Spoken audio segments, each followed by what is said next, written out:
Magandang umaga po, mga Panayon. Muli, narinig ko naman po ang ating programa, ang Agri School. Ang programa naghahatid sa inyo ng mga kaalaman upang patuloy na umundad ang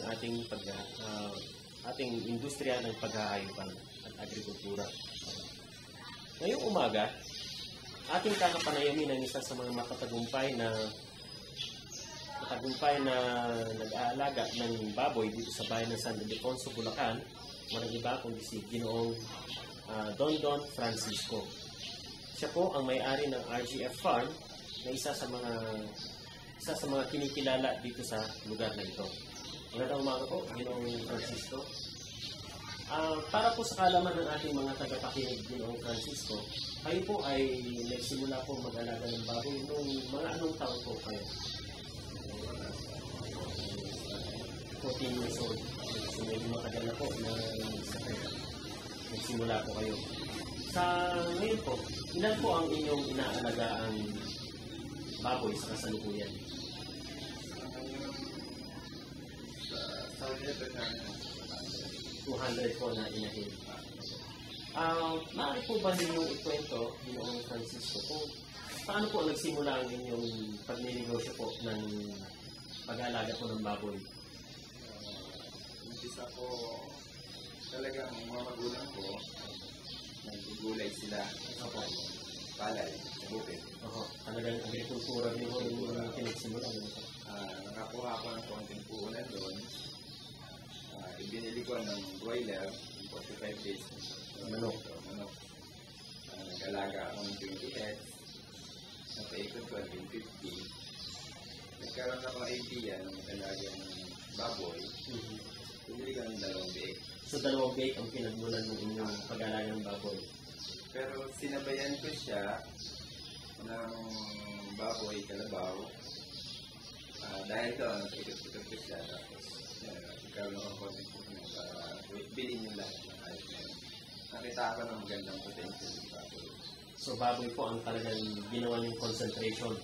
Doon po kayo nagparami talaga. Yun ang concentration. So ngayon po, maaari po ba niyong ipaliwanag sa mga tagapakinig po natin kung paano po yung tinatawag ninyong paiwi?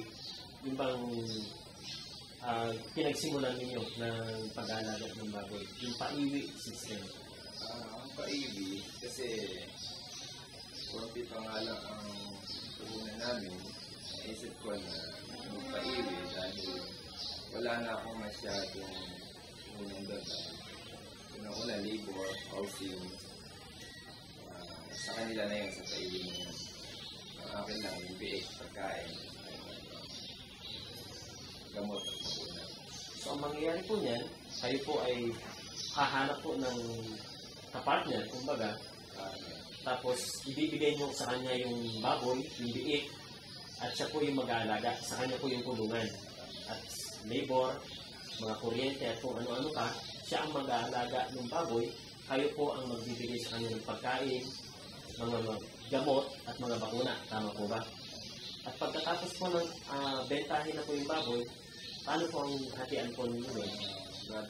Ilalabas namin yung puhunan, yung gaso sila sa kuryente, hati ka din. So, 50-50 po ang inyong hatian. So, maganda po pala ang inyong scheme na ganyan, yung mga parang contract growing. Contract growing. Partner na. So, ang pagkakaintindi ko po, yung sa pag-aalaga po ng baboy, nagiging importante po din ang role, papel ng mga inahin, di po ba? Yung mga sawi na tinatawagin natin. So, yung inahin po, sa kung maglalabas po ng mga biik. At yung mga biik ang alagaan po natin para gawing patabain baboy na siyang binibenta po natin sa merkado.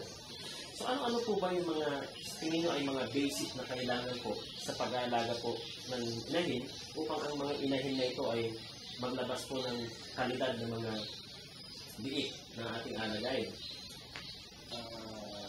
Una-una, yun. Ilan, tamang nutrition, Feeds.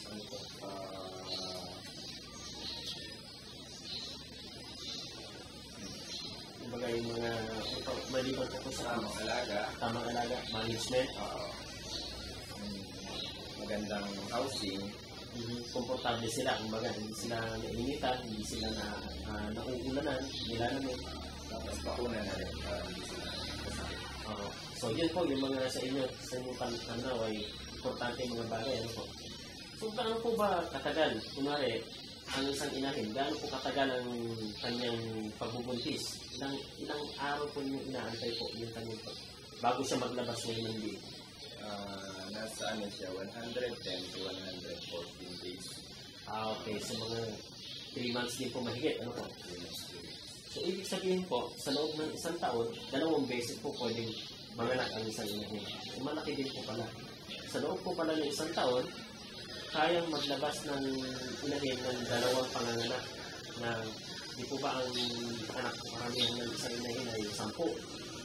So, ibig sabihin po noon, meron pong 20 biik ang kanyang pwedeng ilabas sa loob ng isang taon. Kaya po. Lahat po ba ng mga biik na ito ay nabubuhay hanggang may benta po kunwari? Yung 10 na pinanganak ngayon, lahat po ba yan ay naibebenta po ninyo? Meron siyang nakalaan ko na meron siyang mortality 10%. Mortality po yung pwede pong mamatay. Mamatay ang ipit, kasakit, So, 10% po. Ibig sabihin po noon, ang ina-allow nilang po ay isa lang ang dapat mamatay sa mga beef na yun. Ano pong mangyayari pag naging 2, o naging 3, o naging 4 din namatay dun sa 10 na yun? Okay. So ngayon po, importante na panatilihin nyo yung 10 o kaya 9 na iniwalay ng inahin na yun. Tama po. Okay. So, ano po ba yung mga kadalasang sakit na nakaka-apekto po sa mga beef na to? Yung pong nagbibigay po ng tinatawag na immortality?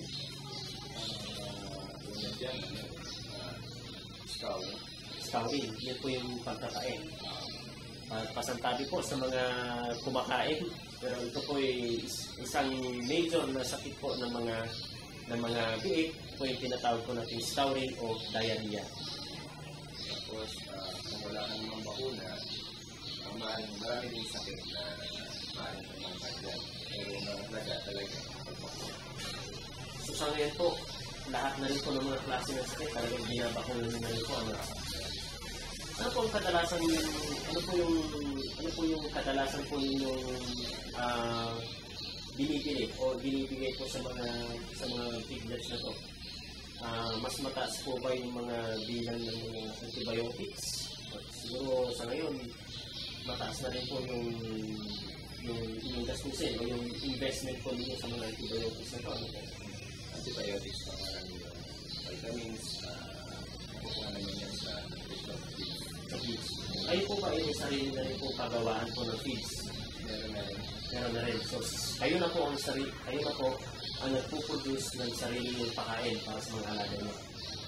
At para ulit sa mga kaalaman po ng mga nakikinig, meron po kasi mga available na mga pakain. Meron po tayong mga commercial po yung mga pinoproduce po ng mga malalaking kumpanya na nagpo-produce po ng feeds na ibinebenta po sa mga katulad ni Ginoong Francisco na nag-aalaga ng baboy. Ngunit, meron naman pong option ang mga magsasaka o yung mga nag-aalaga ng baboy kung gusto po nilang masunod yung kagustuhan nilang specifications ng kanilang feeds, meron din silang choice na mag-produce ng sarili nilang feeds. Ito yung magpapatayo po sila ng kanilang sariling feed mill upang magkakaroon po sila ng savings dahil po mas mura po kung kayo po ang magpuproduce ng sarili ng feeds. Tama po ba? Mas mura po. At saka kayo po ay